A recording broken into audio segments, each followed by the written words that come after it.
Good afternoon, everyone. Thank you for attending our webinar, Using Rigid Flex PCBs to Improve Design Reliability.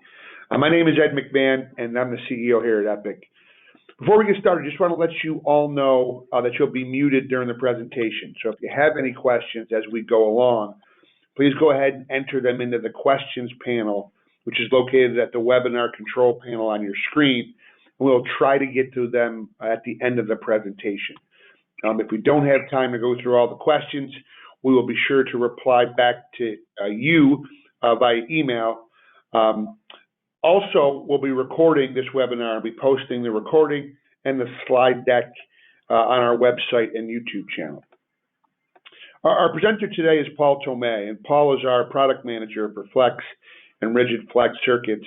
Paul oversees the entire Flex and Rigid Flex printed circuit board product line.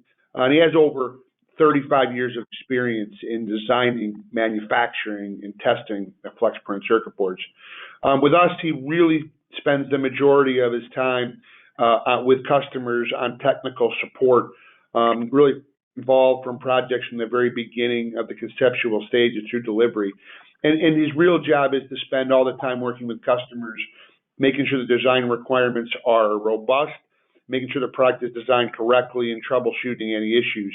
Paul comes to us with those years of experience, and this webinar is really many years of him seeing design challenges and ways to make the designs more robust and more reliable for rigid and rigid flex PCBs. So without that, I'll turn it over to Paul. Paul, take it from here.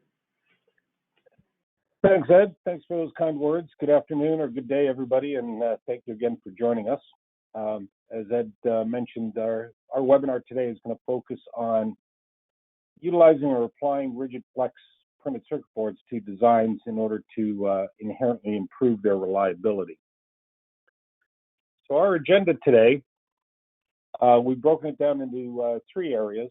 We're going to touch upon various mechanical reliability elements. From there, we're going to discuss the electrical reliability of the designs. Then we're going to tie it all together as how IPC 2223 design guidelines help ensure that we've got reliable constructions and meet our objectives. So moving forward, as a little introduction, simple definition of reliability: the ability of an apparatus or system to consistently perform its required function without degradation or failure.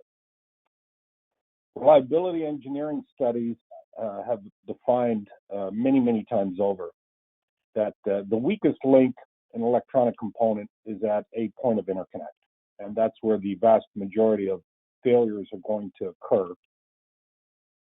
While reliability is critical to all elements to a degree or another, it's critical to the utmost to many Class 3 applications, which we see in the military, in the aerospace, in the life supporting medical industry and applications, and also to a significant degree in the automotive industry. Reliability also brings along with it some inherent cost benefits. An obvious one: improved final assembly yields. A more significant one is the elimination of the opportunity for latent in-the-field failures, which then have, in many cases, very significant product return and/or replacement costs associated with it. These cost savings create the opportunity to offset the added potential rigid flex cost solution.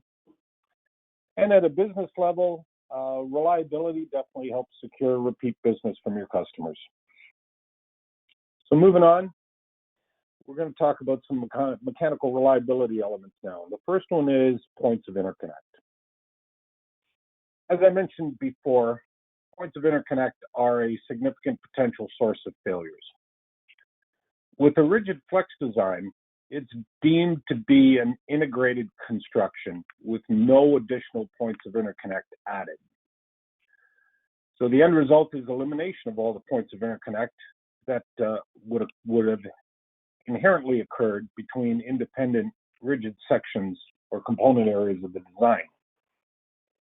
No additional interconnects required between the flex and the rigid layers, as the flex are embedded directly within the rigid layers. And all connections between the flex layers and the balance of the rigid layers are created through standard played-through vias and holes that have the exact same reliability as we find in standard rigid printed circuit boards. This picture here shows a construction of how the flex layers extend throughout the rigid areas. We can see in the center portion the flexible area that has the cover lays, and the vias progressing through all of the layers, including the flex layers from top to bottom. This is a simplified construction. Blind vias, buried vias are definitely possible with this type of design as well. As an example, you can see in the image on the right, a standard wired solution typically has up to 6 interconnect points for each and every circuit going between the rigid sections. We've got the printed circuit board to the connector solder joints, 2 on each end, the header to receptacle connections, again, 2 on each end, and then you've got whatever mechanism the wire is connected to the receptacle, be it either soldered or crimped. In this case here, in this specific example, this is an IDC connector where the wire gets essentially, well, for lack of a better phrase, pinched into the connector and the electrical connections made. As an added benefit for rigid flex, it also has some added benefits, I should say, of reducing any potential assembly errors, as the assembly can't be made incorrectly. There's no assembly essentially required at this point in time. The next thing in mechanical reliability that we want to talk about today is shock and vibe performance. Rigid flex and flex as a technology is beneficial from a shock and vibe perspective, primarily due to the reduced weight of a flex-based solution as compared to a wired solution. Anytime you can reduce the weight, you're going to inherently improve the ability of the design to withstand shock and vibe. As a rule of thumb, a flex-based solution is going to be approximately 20% or less of a wired solution. Exact extent or the exact benefit is going to be dependent upon the length of the flex sections. The longer the flex section in a given design, the greater the weight savings and the greater potential improvement. Flex sections, or rigid flex, also allow for the flex sections to be easily attached or strain relieved within the enclosure. And this is typically done using a PSA, or in other words, a double-sided tape, which comes pre-attached to the flex and then allows our customers to essentially just peel off the release film and stick it in place. And the last point is the ductility and flexibility of the flex materials, polyimide, helps reduce the impact of shock and vibe events. So moving on, bend capabilities. Rigid flex constructions, or the flexible sections in a rigid flex construction, are going to be substantially thinner than what you would ever be able to achieve in a wired solution. This in turn is going to allow you to achieve a much, much tighter bend capabilities than what you would ever see with wire. The copper circuit layers are thinner, the core layers carrying the copper and the insulating layers encapsulating the copper are substantially thinner. IPC has the general guidelines in the industry for your minimum flex capabilities will always be a function of the finished flex thickness. For a static bend, depending upon the layer count, we're looking at a 10 to 30 times the thickness ratio. Static bend being also defined as a bend once to fit application. Dynamic bend, where you have a cycling motion or a repetitive bending motion, that ratio is going to jump up into the 80 to 100 times the finished flex thickness. The primary reason there is you need to ensure that the copper circuitry never exceeds its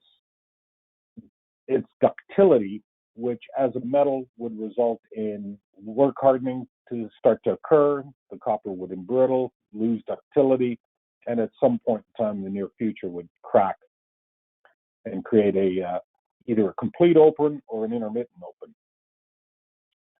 So because you can bend a flex circuit substantially tighter within a given design, achieving the same bend radius as a wired solution is going to induce a significantly lower amount of stress in the bend areas, again, as compared to the bulkier wired solution. So moving on to durability. Polyimide materials are exceptionally durable. They are capable of resisting a extremely wide range of chemistries and environments. You know, acids, basics, solvents, gases, perform exceptionally well when exposed to UV and to radiation. And polyimide itself also has an extremely wide temperature range, more so than you would able to achieve in the rigid portion of the design using FR4. Polyimide is also very resistant to abrasion. It's a very tough material. Its mechanical properties all have extremely long lifespans when subjected to harsh environments.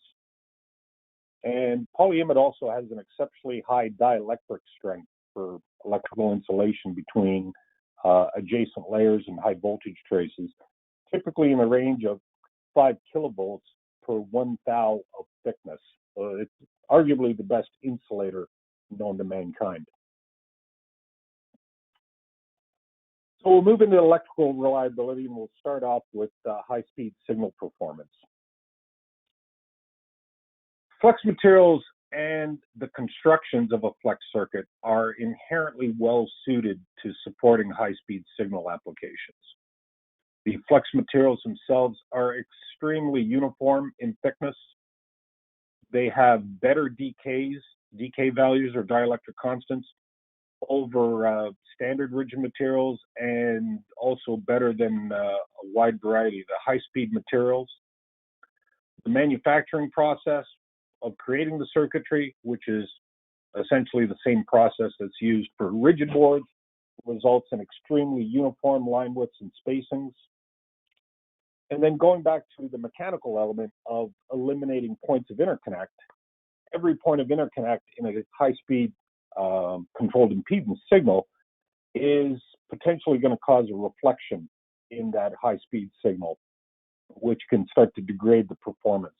So by eliminating all of the connector systems, you inherently create a more stable high-speed signal path.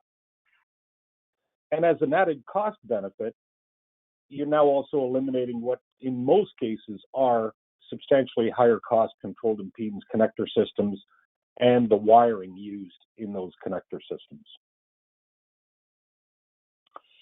So this page here is a profile view of a construction of a high-speed signal performance design. You can see down in the lower portion, this is a more sophisticated design with 6 layers of circuitry. The controlled impedance are being carried on layer 6. In this specific example, they're shielded on both sides by reference planes on layer 5 and 7. So this is what's referred to as a strip line configuration, and has the added benefit of providing full shielding to the controlled impedance signals for both EMI and RF. Another element of electrical reliability, as I just mentioned, is EMI and RF shielding. Flex has a number of solutions that allow for extremely high levels of shielding against EMI and RF interference. There are multiple methods available. Probably the most prevalent one is the utilization of flex-specific shielding films that were developed. The material we use is from a company called Tatsuda from Japan. And over the last arguably 3 or 4 years, it's definitely become the preferred solution for shielding. It's highly flexible, has the added benefit of slip properties, again, in case there's an abrasion occurring. In the image below, you can see, excluding the transfer films, top and bottom, the blue material, which are removed prior to laminating the material. There's an anisotropic conductive adhesive that bonds to the flex circuit through selective openings connecting to a ground line. There's a metallic deposition layer, which achieves the actual shielding. And then there are insulative layers on the outside so that your ground is not exposed and available for potential interconnect. The actual makeup of these materials, Tatsuda will not divulge, but at the end of the day, the material is proven to be in the 97 to 98% as effective as a solid copper shield, which is significant.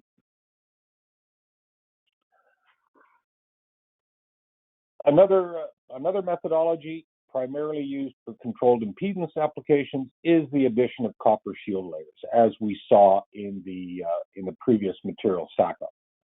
The reason being for copper shields is you need to have specific dielectric spacing in order to achieve your impedance values.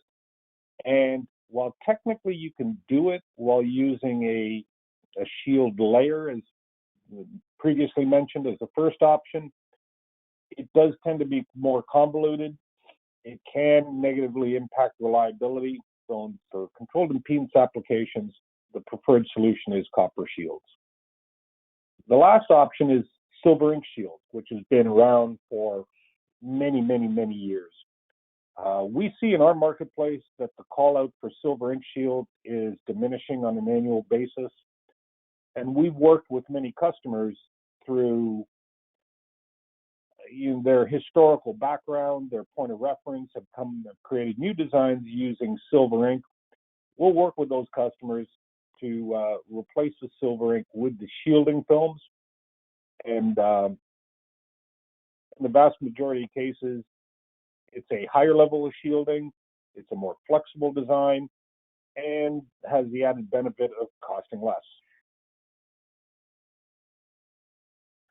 So the last part of our webinar today is going to be on IPC 2223C design standard and how that impacts reliability and the guidelines within it that need to be followed. 2223C was released back in 1998, I believe. It was established. It established specific design, material, and structure requirements for flex and rigid flex circuits. Covers an extremely wide range of topics, but there are some very critical ones from a performance point of view. And we actually have a presentation available on our website, as you can see on the right, that goes into a little bit more detail on the 7 important elements of IPC and their impact on performance and reliability. It was 2223C was created as a collaborative program between IPC itself, material suppliers in the industries, and manufacturers. And one of its primary goals was to address a developing plated hole reliability concern in both flex and rigid flex that was becoming more and more prevalent, primarily due to the increased design complexity that the industry was going through. So the 3 main areas that IPC addressed, first of all, was materials. And they stipulate, without exception, that you have to use adhesiveless flex materials in the construction of a rigid flex. And by adhesiveless, we mean that the copper layers are bonded directly to the polyimide without the use of any layers of adhesive. Prior to adhesiveless, copper was bonded with a layer of either flexible acrylic or flexible epoxy, and that was the primary weak link that created the reliability issues. So by eliminating that with the adhesiveless flex materials was a significant step forward. Reliability was then augmented through the construction and manufacturing techniques.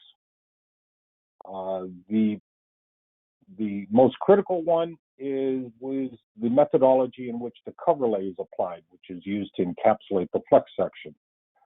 Prior to that, cover lays would extend within the rigid sections.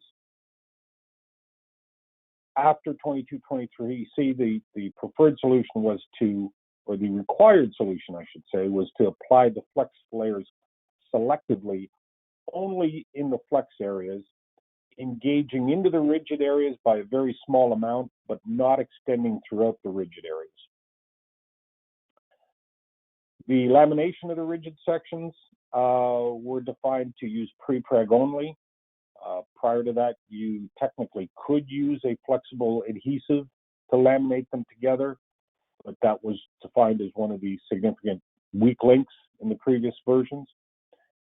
And the creation of what's referred to as an air gap construction, and we'll have a material stack up for review in a second on that, and I'll clarify that further once we get to that. From the design side, there's also a stipulation now on the location of your vias and played-through holes in relation to the transition from the rigid area to the flex area. Now, all of these things, I've mentioned adhesives and so forth a number of times. Adhesives ended up being the significant weak link in prior constructions, prior to 2223C coming out. Adhesives have a very high coefficient of thermal expansion. So if you were to drill a plated through hole or a via through that adhesive material, subjected to thermal cycling, either through assembly or the operation of the part, that material, the adhesives, would expand and contract, and after a number of cycles, fatigue the copper sufficiently within a plated hole or via to actually cause the formation of a crack. IPC also went further in defining minimum bend capability guidelines for both static and dynamic applications. And those were the values of the 10 to 30x for a static and 80 to 100x to a dynamic. Those are guidelines. They can be exceeded under certain circumstances and need to be done so carefully. So in this construction here, the key elements of an IPC construction is, first of all, the cover lays that encapsulate the flex section. In this image, you can see that they engage within the rigid areas by only a small distance. Typically 20 to 30 thou is an average. It allows them to be captured within the rigid areas, creating a perfect seal.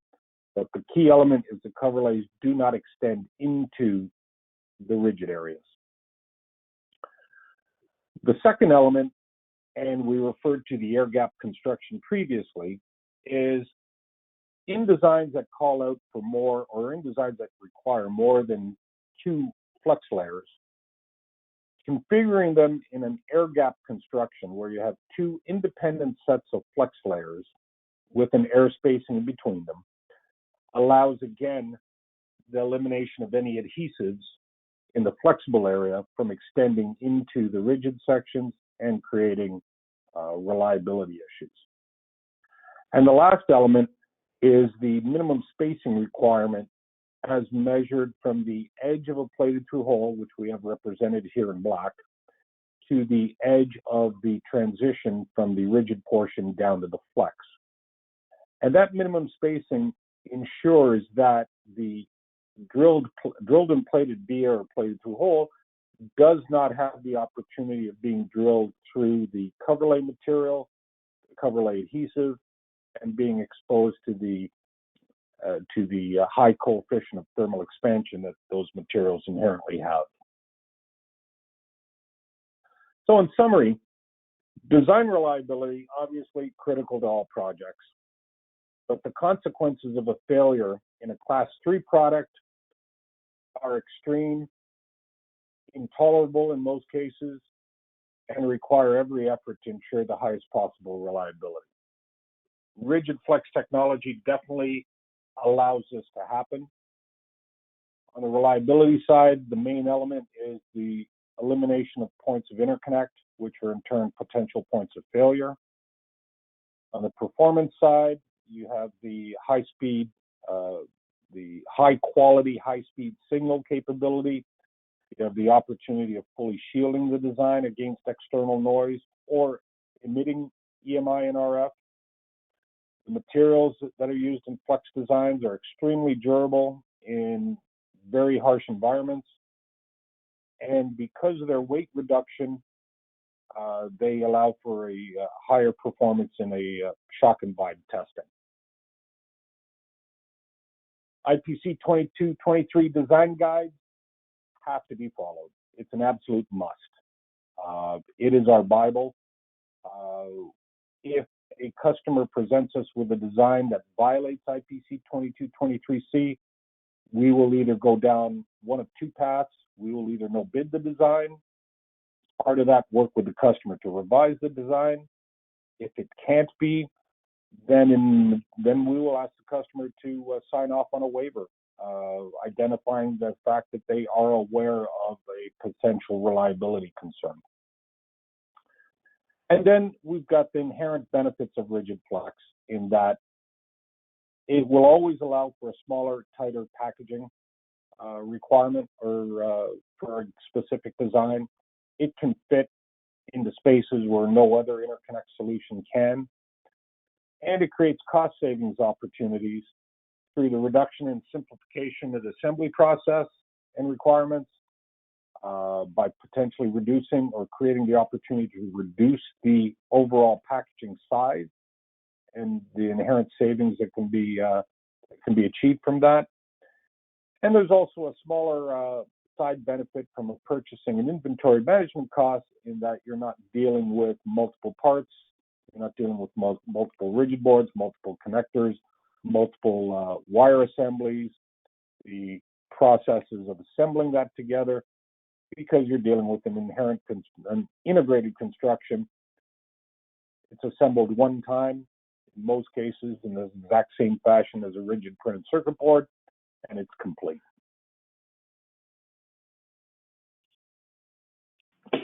All right. Great. Thanks, Paul. So we've been doing these webinars for 5 years now, and this is the most questions we've ever gotten in a webinar. So Paul, take a look at them really quickly. Before we kind of talk for just a minute, before Paul gets back to you about our products, just all be aware that we have a IPC 2223 design ebook for the rigid flex circuits that Paul's been talking about on our website. So if you're interested in learning more about that, you can certainly go there and download that ebook. Just again, briefly mentioning some of the additional products that we offer here at Epic as we've been in business for over 65 years. Custom battery packs, you really looked at the flex and rigid flex stuff.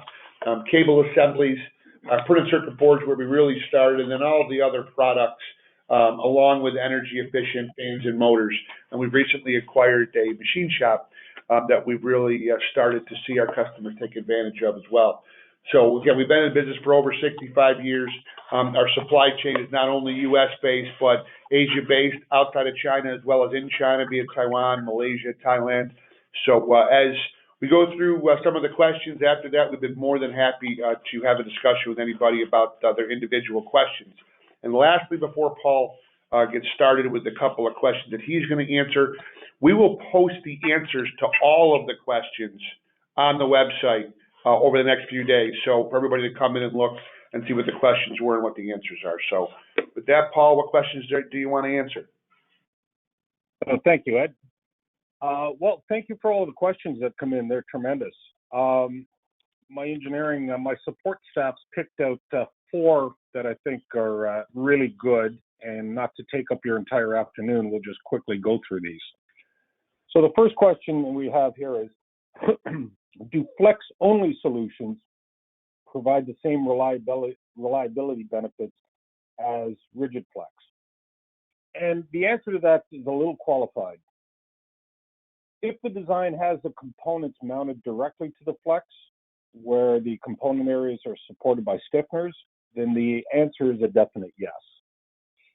If the design is only a direct replacement for the wired portion of a design, then it's a yes, but to a lesser degree. The primary reason is it doesn't eliminate the points of interconnect, which is the primary benefit of rigid flex.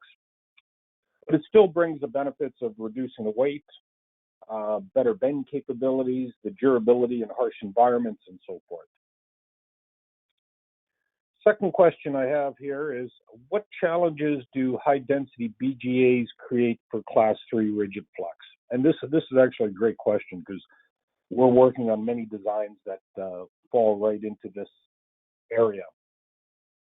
The primary issue that we continue to encounter is the inability to meet Class 3 annular ring specifications, which state minimum 2 thou annular ring, in the BGA where you need to have vias and pads. The solution that we've seen from the majority of our customers is they will waive Class 3, they will waive not all of Class 3, but only the annular ring requirement in that specific BGA area. And it's just a function of the features getting so small. Third question, another good one. Can rigid flex accommodate higher current carrying requirements? And as in most cases, the answer is a qualified yes. It's going to obviously depend upon the extent of the current and the available space within the design to use a preferred solution of increasing the width of the traces rather than increasing the thickness of the copper used for the traces.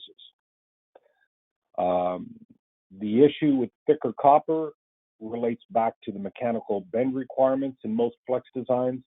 Copper is the stiffest component and has by far the biggest impact on bend capabilities and flexibility. Standard design practice is to minimize the thickness of the copper as much as possible, again, to improve the flexibility and bend capabilities. So tying that in with higher current carrying requirements, it can be done.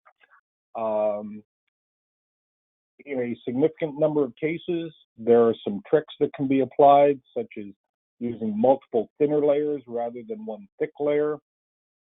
So it's a bit of a qualified yes. And the last question I have here is regarding flex layer counts and their impact on reliability. So do flex layer counts greater than 2 layers impact the reliability? And it's going to be very much dependent. The answer is it's going to be very much dependent on how those flex layers are configured.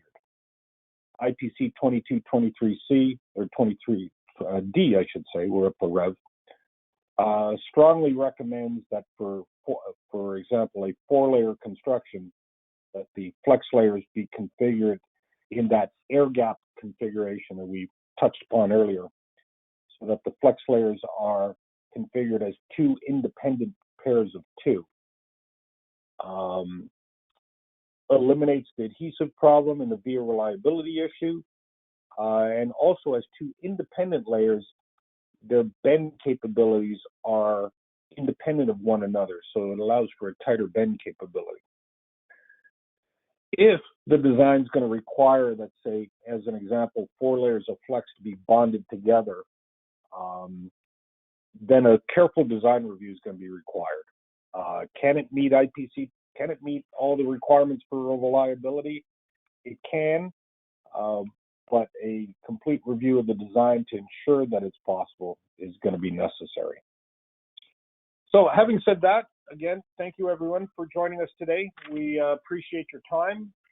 Any questions that you've submitted will be answered and posted on our website.